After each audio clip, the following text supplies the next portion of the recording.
Same stable place. Vote a lot of stable people into office. Because nobody, no group of men have got the will, have got the capacity to do more for this country. I'll tell you that frankly. To do more for themselves, yes. But you know, put your whole heart into this and really fight it out. And let there be no mistakes about this. Whoever governs Singapore must have that iron in him, or give it up. This is not a game of cards. This is your life and mine.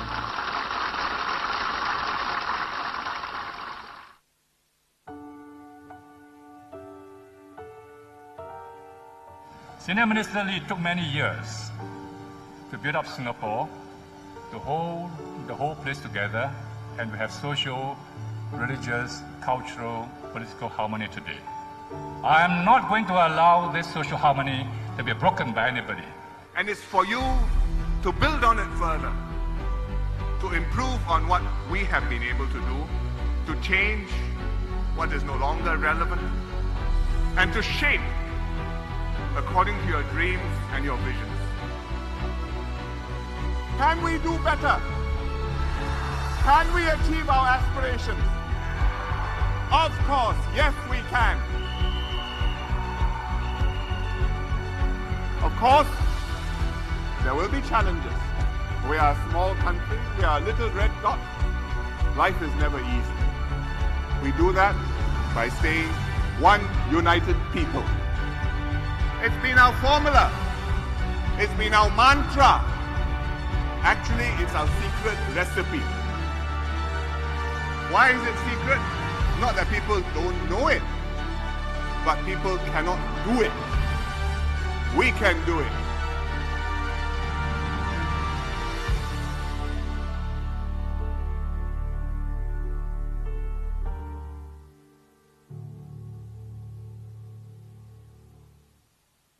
My fellow Singaporeans, good afternoon.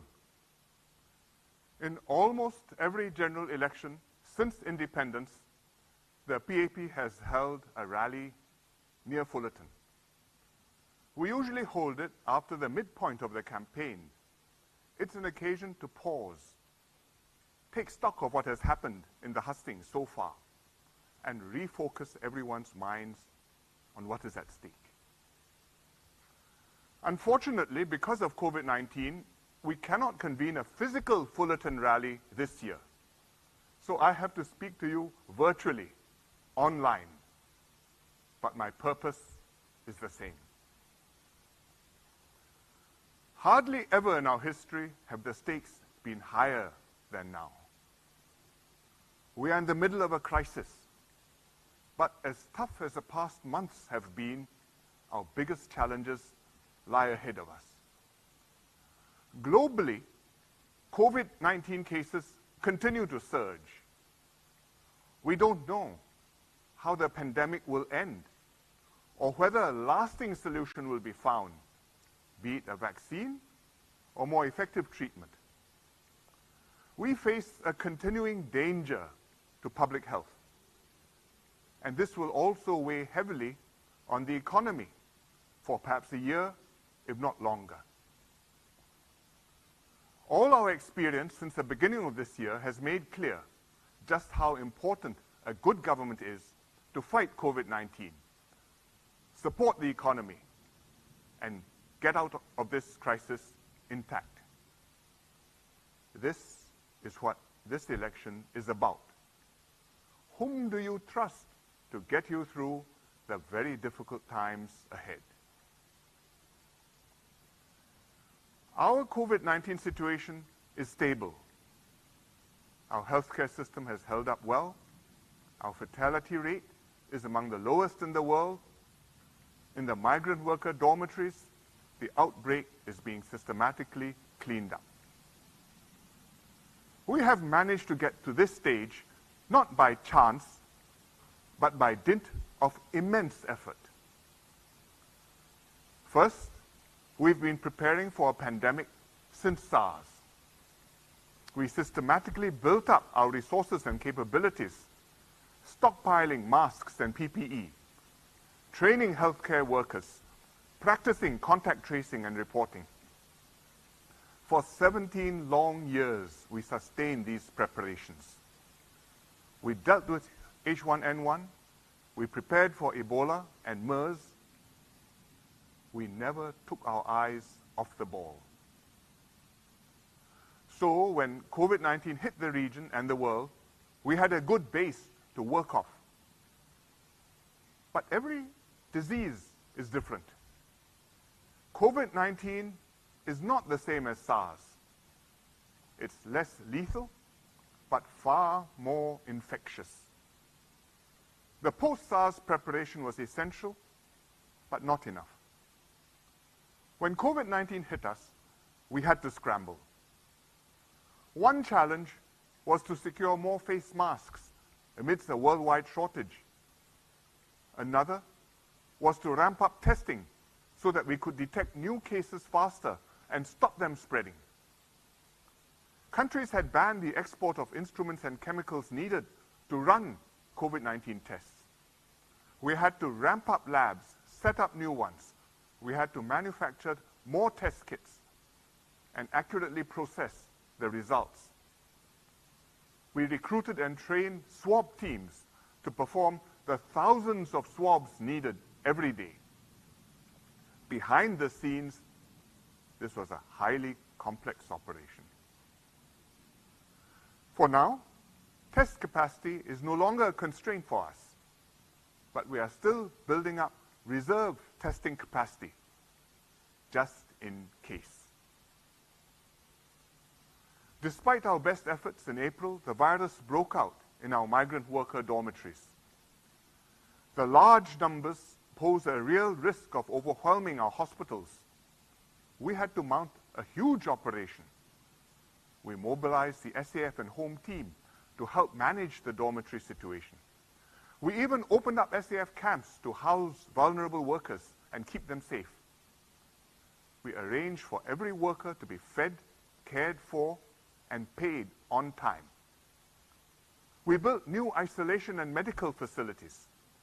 Within weeks, we created almost 30,000 bed spaces in the Changi Expo, at PSA Tanjong Pagar Terminal, and elsewhere.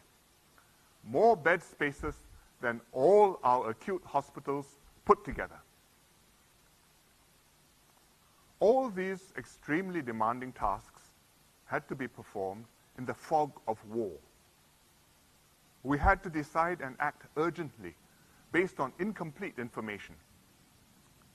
The public service, including our healthcare workers, the SAF and home team, responded magnificently. They took directions from the multi-ministry task force led by Gan Kim Yong and Lawrence Wong. At every step, we faced difficult trade-offs between lives and livelihoods. Crucial decisions had to be made. It was the ministers who made these decisions and were accountable for them. One major decision was whether to impose a circuit breaker. Doing it would come at a great cost to jobs and business. But not doing it meant risking a major outbreak and loss of lives. We had to decide one way or the other before it was obvious, much less certain, that cases would shoot up. It was a big decision. Kim Yong and Lawrence brought the matter to Cabinet. The Cabinet discussed it, weighed the pros and cons, and decided to go ahead. As it turned out, we acted just in time, as the numbers were growing, but before they shot up dramatically. The implementation of the circuit breaker, too, was not straightforward. How to cushion the huge impact on jobs and incomes? How to do home-based learning for students? How to get Singaporeans to observe the necessary but painful measures? I did a live TV broadcast to explain to Singaporeans why we were imposing the circuit breaker and to ask people to please play your part and stay home. This was a political decision, not an administrative one. the ministers, and ultimately the PM and cabinet have responsibility. Without a team of capable ministers working closely together on all these different aspects, we wouldn't have been able to implement the anti-COVID measures. We would have lost the confidence of Singaporeans. And you've seen this happen many times elsewhere. Political leaders fail to act competently. Voters lose trust in them. They are confused and dismayed. Their faith in the whole system is shaken. People suffer greatly, and many die unnecessarily. Singapore has avoided this. We are in a better position now. But even as we reopen after the circuit breaker, we cannot afford to take chances.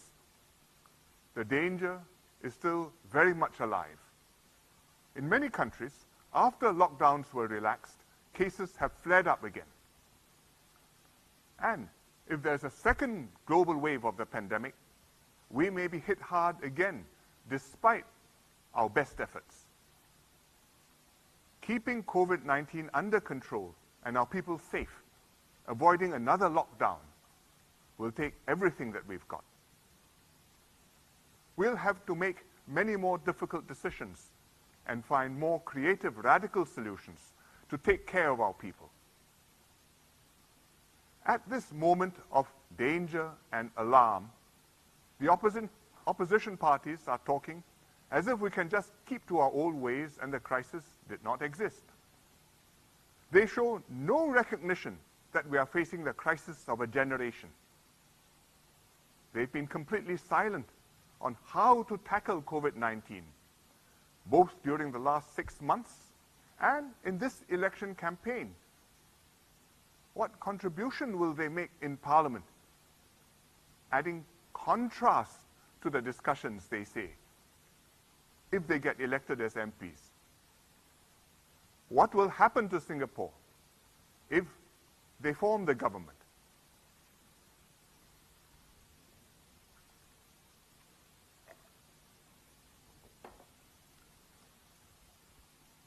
Our second major challenge is the economy. We've never been hit so hard before. In a usual year, we have one budget.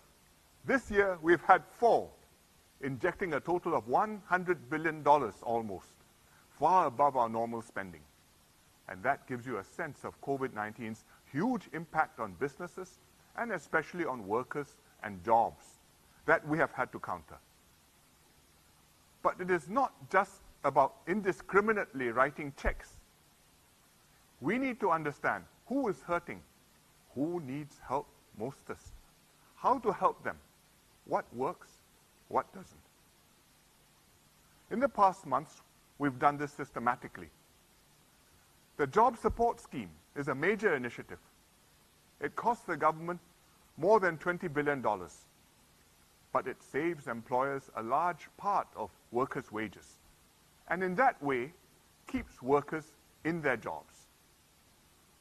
At the same time, we are giving extra support to households and to those who have been more affected, like the self-employed. We also passed emergency legislation for rental and contract waivers. This was an unprecedented move. But if we hadn't done this, contractors who missed project deadlines because of the circuit breaker would have had to pay liquidated damages. Tenants who couldn't do business would still have had to pay rent.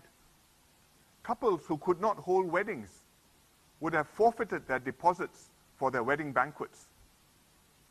Many individuals and SMEs would have been badly hurt, and many good companies would have gone under. We were very fortunate to have a very capable team to pull this off. Minister Shanmugam and SMS Edwin Tong are both senior counsels. They were helped by the Attorney General, Hsien Loong, who is an outstanding corporate lawyer, and experts from business and law, including lawyers in private practice and officers in the public service.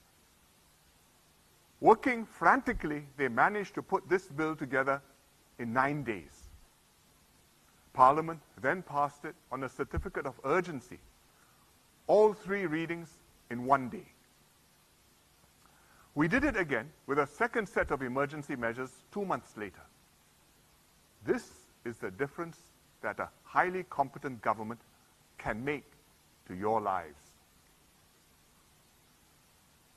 But all these budgetary and legislative measures are emergency relief. They cannot be sustained indefinitely. The more fundamental solution for jobs is to turn around our economy. We need to create new jobs. To do that, we must attract new investments. And that means maintaining confidence in Singapore so that companies will not lose faith in us in a crisis. Way back in 1985, we were in a similar situation. That year, we experienced a sudden recession. Annual GDP growth turned negative for the first time since independence. I had just entered politics. Dr. Tony Tan tasked me to chair the Economic Committee to study how we could lift ourselves out of the recession and reposition our economy for the future. We took decisive emergency measures, including cutting CPF contributions. The younger ministers, including me, held many meetings with union leaders and workers to persuade them. We didn't just make one speech or hold one press conference and expect people simply to swallow the bitter pill. At the National Day rally that year, Mr. Lee Kuan Yew explained to Singaporeans, using charts and tables, why the recession had happened, how Singapore had lost competitiveness, and what we had to do to get out of the recession. People said that Mr. Lee sounded like a professor giving Singaporeans an economics lecture. But Singaporeans understood the message and supported the tough measures. The measures worked, and within a year, our economy was growing again. And that is what political leadership is about. Once the situation stabilized, we went on the offensive. I went with EDB on a marketing pitch all over the world to reassure investors, explain to them what we were doing, and bring in more investments for Singapore. We placed a full-page advertisement in the Wall Street Journal with an eye-catching headline. Who would be mad enough to invest in Singapore in a recession? Nowadays, people might call this clickbait. The advertisement carried signatures of 9 global heads of multinationals, including Apple, Seagate, and Motorola. And several of these companies are still here today, 35 years later. Why were these MNCs prepared to invest in Singapore during such an economic crisis and to sign on with Singapore? First, they knew Singaporeans were industrious and capable workers, the best workforce in the world. Second, they had experienced our tripartite relationship. Our unions were like no other unions they had encountered anywhere else in the world. Our unions and the NTUC cooperate closely with employers and government to generate growth and jobs for workers. They are not opponents to be countered, but partners in progress. Third, the investors had high regard for our public service. EDB was a one-stop shop where they could settle all their problems. Other countries have one-stop shops too. The difference is that their governments do not work as one, so their one-stop shops cannot make things happen across the government, as the EDB can. Fourth, investors knew Singapore had a first-rate government. They had interacted with our ministers. They knew our quality. One of them told one of our ministers, after meeting you, we decided to invest in Singapore. It was sincerely meant and a huge compliment. And finally, the investors knew the government enjoyed Singaporeans' strong support. So the ministers could take decisive steps if needed and make the right decisions to promote job growth and create jobs. Maintaining this high reputation is a matter of survival for all of us. Singapore is a small country with many limitations. You know them by heart. We must show the world that we are indeed special and can sustain our edge over other countries and cities. Then MNCs will invest in us, other countries will take us seriously, and Singapore has a place in the sun. Otherwise, we will just fade away and be forgotten, like so many city-states in history. The world is watching this election closely. Will we show the world that Singaporeans are still one united people, strongly supporting the leaders they have chosen, and working together to overcome the crisis? Or will we reveal ourselves to be fractious and divided, withholding our full support from the government we have elected in a crisis where swift, decisive action is vital to save jobs and lives? Investors will scrutinize the election results and act on their conclusions. And so will others, both friends and adversaries of Singapore. And that's why, in this election, the PAP seeks not just your mandate, but your strong mandate to lead Singapore through this crisis. Meanwhile, what does the opposition have to say about getting us out of the downturn, or growing our economy, or creating new jobs? They prattle on about a minimum wage or a universal basic income. These are fashionable peacetime slogans, not serious wartime plans. How will a minimum wage help somebody who's unemployed? It will just add to employers' costs and pressure employers to drop even more workers. How will we pay for a universal basic income? All the GST increases in the world will not be enough.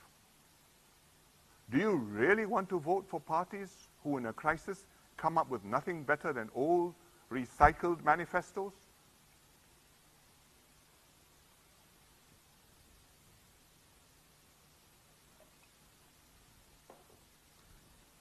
Last month, the ministers and I did a series of national broadcasts. We sketched out the challenges we were facing and our plans to overcome them. The PAP Election Manifesto also sets out our program. Can we turn all these plans into reality? That depends.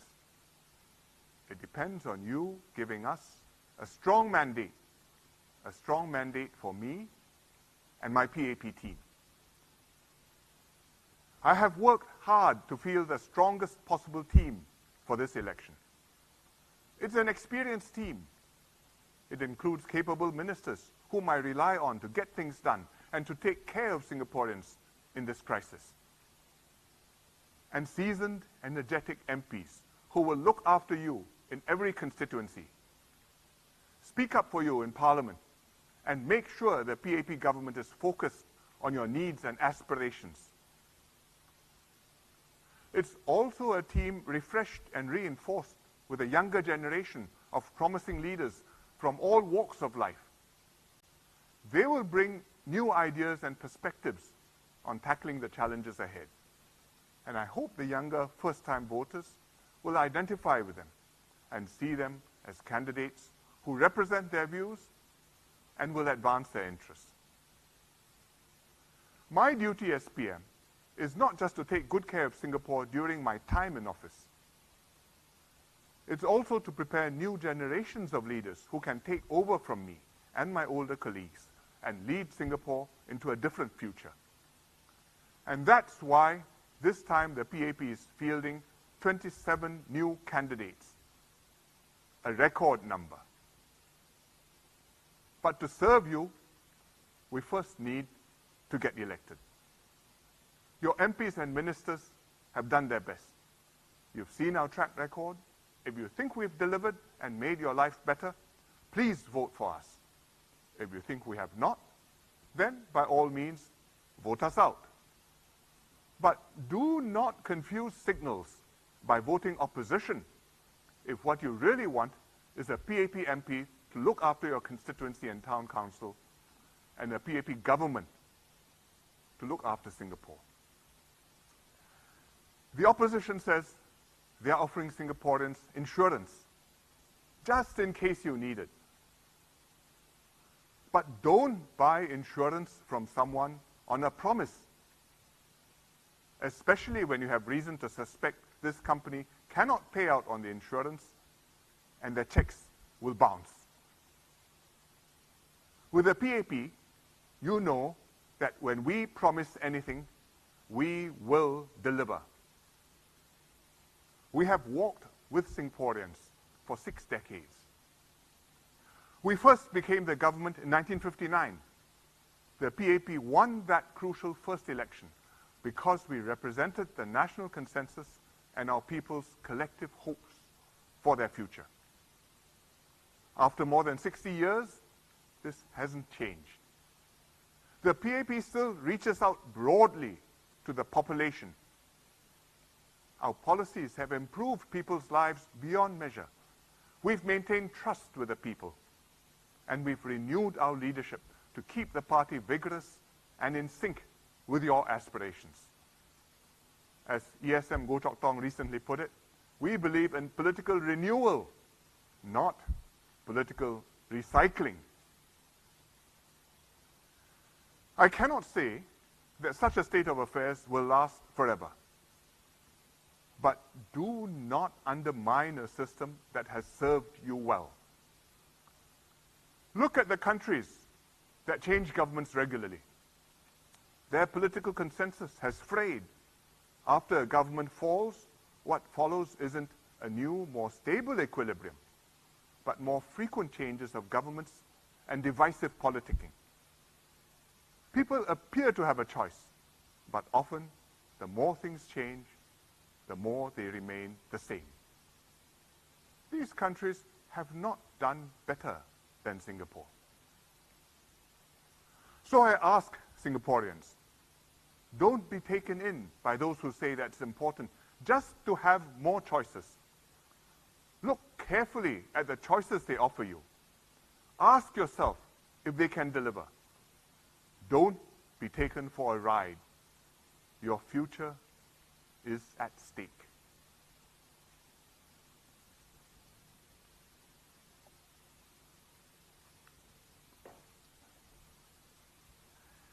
This is my 7th Fullerton rally.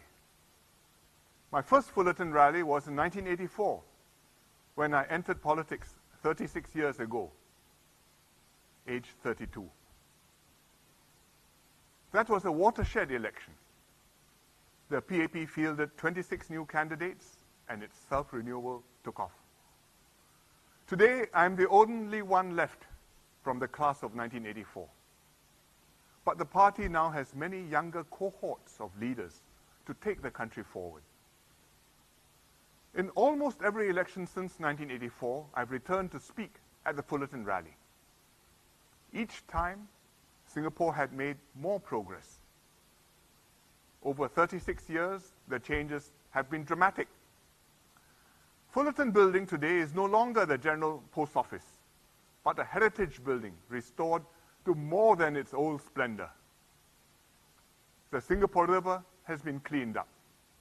Marina Bay has been transformed from open water and empty reclaimed land into a vibrant downtown, alive with business, recreations, and arts, alive with life. We built all this up steadily, despite several crises along the way. In 1984, at Fullerton Square, I had a bit of my speech speaking to young voters as a young man. I looked up what I said, and according to the reports, I said, it's great to be young. Youths do not have to be sane, sober, and subdued. You can stand up, dance, sing, and have fun. But also do things which are worthwhile for society, because the government wants a country which is caring, where citizens are cultivated and willing to help both neighbors and fellow citizens. I said, please don't go hell riding, but Michael Jackson's music is okay.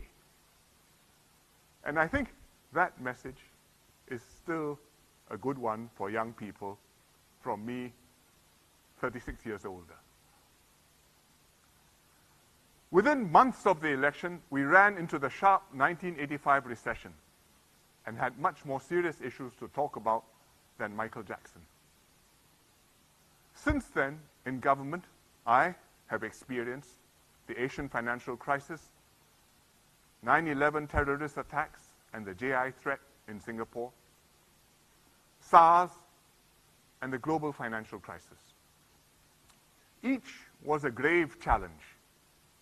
Each time, we worried about the worst happening to us. But each time, the government led from the front. Singaporeans rallied together, and we pulled through. What I did not expect, what no one expected, was to meet this overwhelming crisis in the last stretch of my premiership.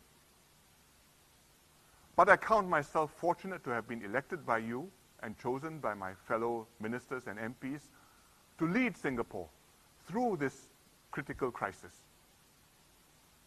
COVID-19 is the crisis of a generation. It's more complex and more dangerous than any previous crisis we have met. Again, there can be no certainty that things will turn out well.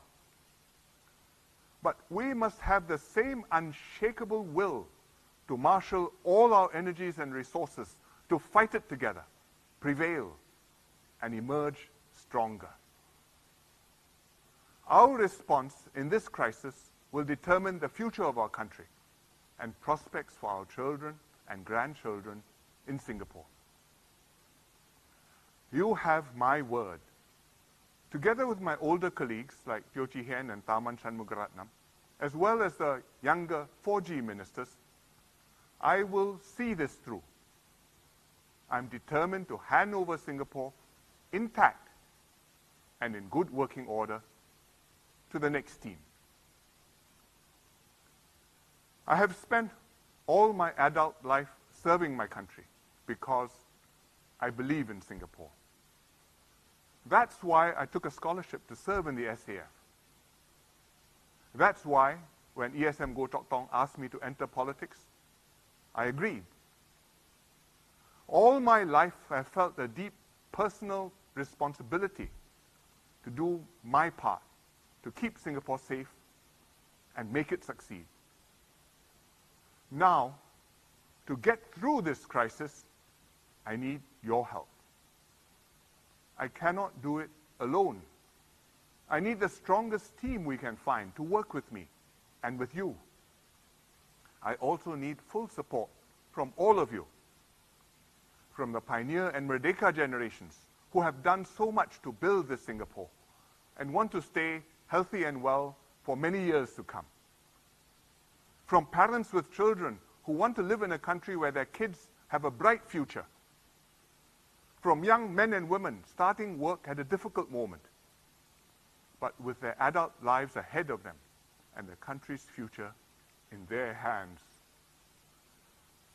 If we all work together and build well, generation after generation, then another 36 years from now, the Fullerton rally will be held in a vastly transformed Singapore. And future Singaporeans, today's young ones, can be proud of what they have built. But at this critical moment, Singapore needs a capable government with the full support of a united people more than ever. Have no fear. Instead, be confident. Singapore will endure this searching trial. We will be tested, but we will not be found wanting. My team and I will walk this journey with you. Please vote for us. Vote PAP for our lives, our jobs, our future. Thank you.